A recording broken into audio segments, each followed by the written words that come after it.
MindSnacks, the podcast. 180 ways to see your world differently. Where science, psychology, and spirit stop arguing and start agreeing. No lectures, no preaching. Just one small idea at a time and the space to make it your own. Press play and let's see it differently. Well, imagine standing in front of an empty plot of dirt. You can stand there, day after day, just hoping for a house to appear. Right. You can visualize the walls, the roof, the front door, or you could pick up a shovel and actually start pouring the concrete foundation yourself. Exactly. The choice seems pretty obvious. It does. But what happens when you pour that concrete, frame the walls, and then a massive storm comes and just destroys the house? Yeah, that's the real test. Right. And what if that storm genuinely wasn't your fault? Like, do you sit in the rubble and blame the sky?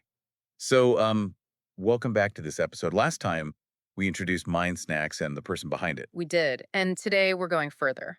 Yeah, today we are stepping into the first core idea that runs through this entire project. It's the shift from passive to active. That massive and honestly sometimes deeply uncomfortable transition from just hoping things will change to actually adopting the architect's mindset, building the change ourselves. Which is huge. It is. And throughout our conversation today, we are going to look at 3 specific entries in the book that move together. I mean, you can think of them as 3 doors that all lead into the exact same room.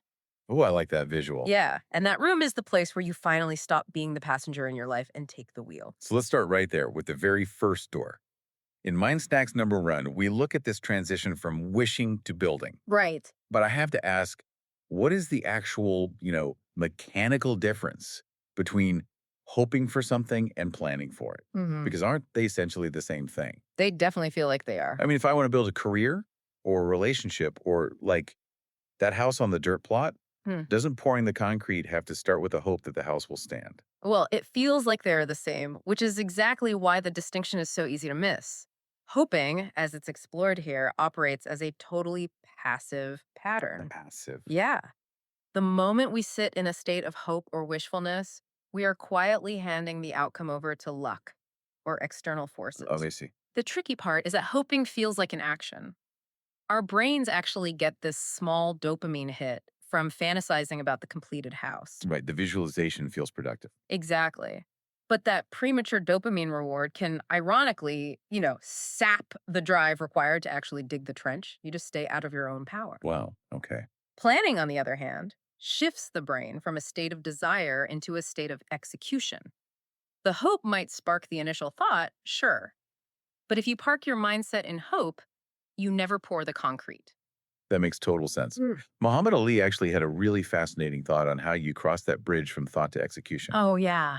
He talked about how the repetition of affirmations leads to belief. And once that belief becomes a deep conviction, things begin to happen. Right. Like the affirmation isn't just a wish, it's the repetitive striking of a hammer until the actual structure of your belief changes. That Ali quote is such a perfect doorway into the core realization here.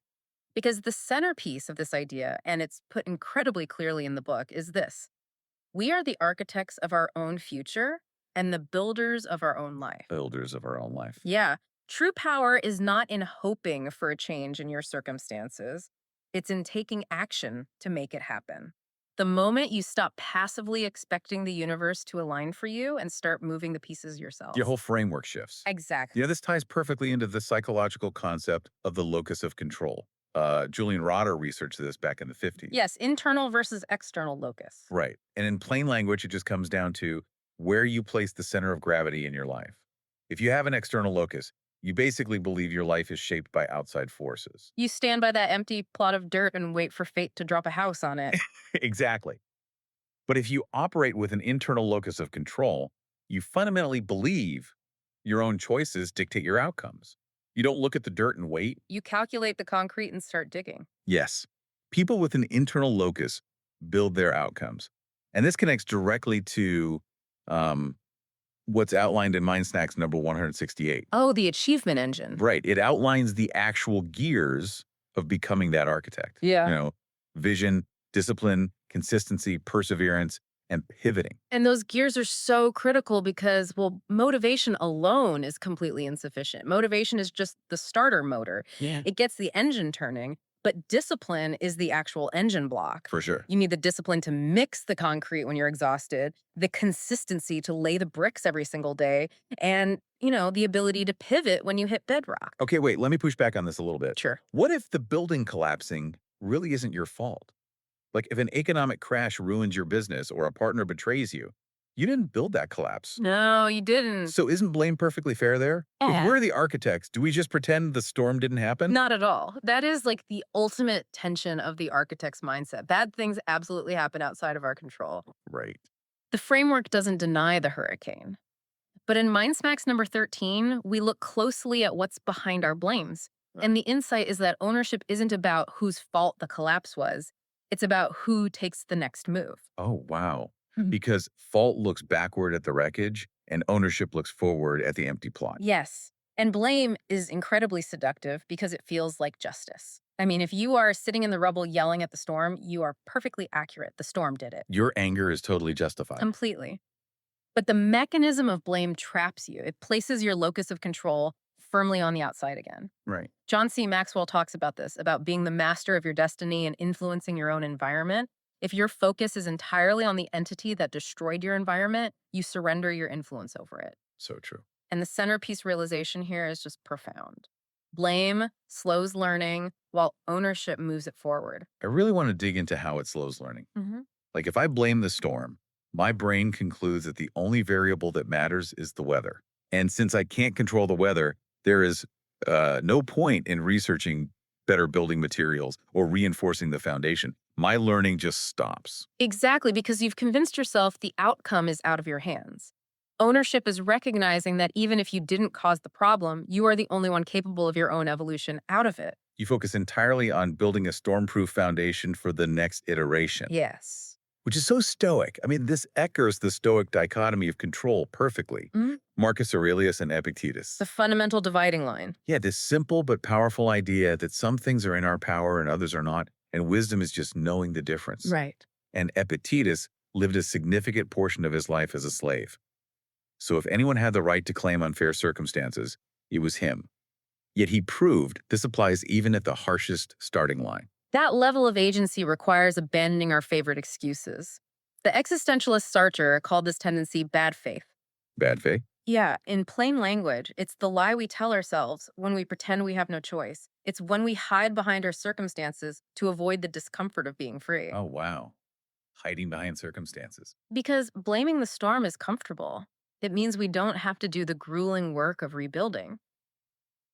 That perfectly aligns with the Buddhist concept of the second arrow. Oh, yes. The idea that, life will inevitably shoot a first arrow at us. That's the unavoidable pain, the storm, the betrayal. Right.